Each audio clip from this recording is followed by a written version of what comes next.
wabarakatuh.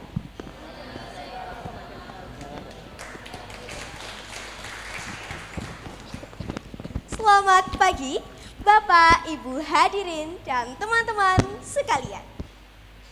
Hari ini saya memiliki satu pengalaman yang ingin saya ceritakan kepada Anda sekalian. Dulu saya adalah tipe anak yang saat diberi tugas selalu punya pikiran, aku hari ini males ngerjainnya, aku kerjain kapan-kapan deh. Padahal jika hal tersebut diteruskan, itu akan menjadi gerbang awal kehancuran.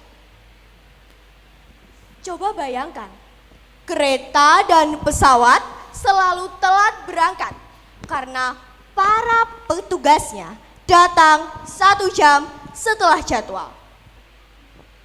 Atau malah proyek-proyek besar jadi terbengkalai karena semua pekerjanya punya pikiran, kerjain kapan-kapan deh, waktunya masih banyak kok.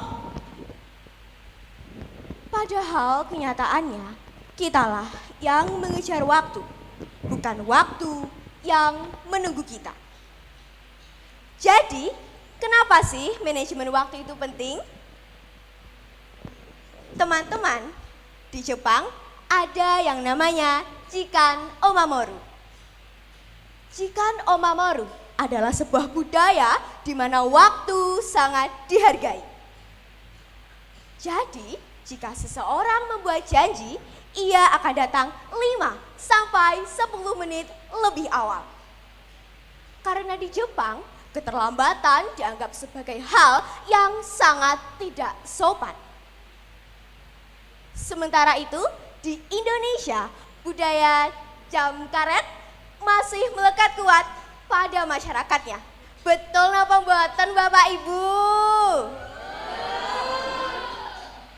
Bahkan banyak orang yang menganggap keterlambatan sebagai hal yang biasa dan wajar untuk dilakukan.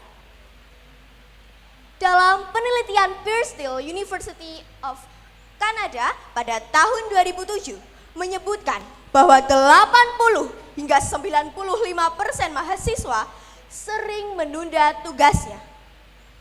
Akibatnya, target belajar tidak tercapai dan stres pun meningkat. Dalam salah satu artikel yang saya baca dengan judul Time Management Skills for Students Making the Most of Every Opportunity, menekankan bahwa manajemen waktu adalah life skill inti yang memengaruhi keberhasilan dan keseimbangan hidup siswa.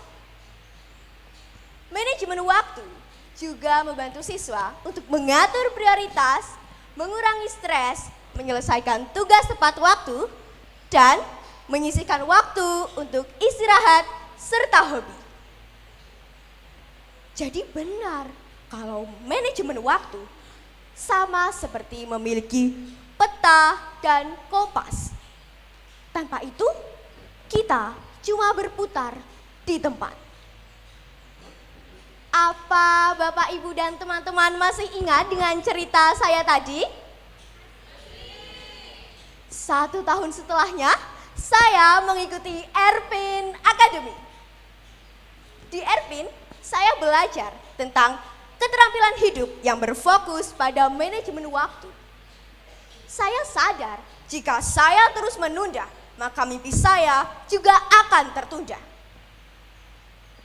Awalnya memang susah, karena ini seperti menarik saya ke dalam hal yang belum pernah saya lakukan sebelumnya. Jadi, saya mulai dengan beberapa hal kecil untuk mengurangi hal tersebut.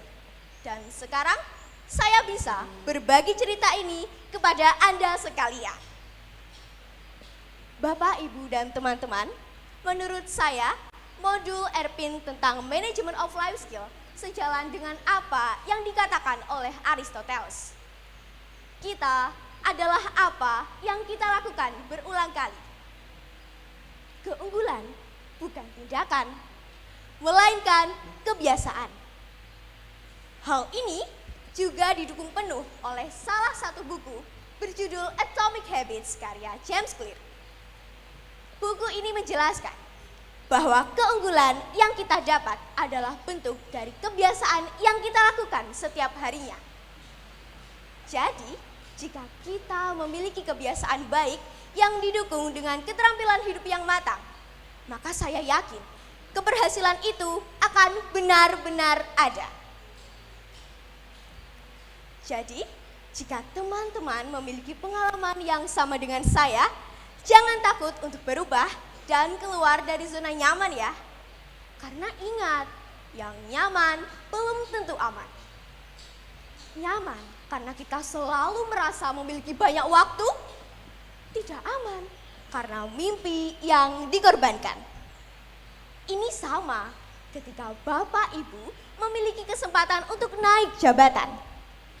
Tapi karena keseringan scroll TikTok, nonton Shopee Live, dan menunda-nunda, promosi yang harusnya dilakukan tahun ini ditunda 10 tahun kemudian. Padahal tanggungan keluarga, SPP anak semakin membengkak. Lempon ngoten, purun apa mboten Bapak Ibu? Jadi benar ya, menunda-nunda juga membuat mimpi kita tertunda. Saya Muza Umaira, student Erpin 2025. Terima kasih. Wassalamualaikum warahmatullahi wabarakatuh.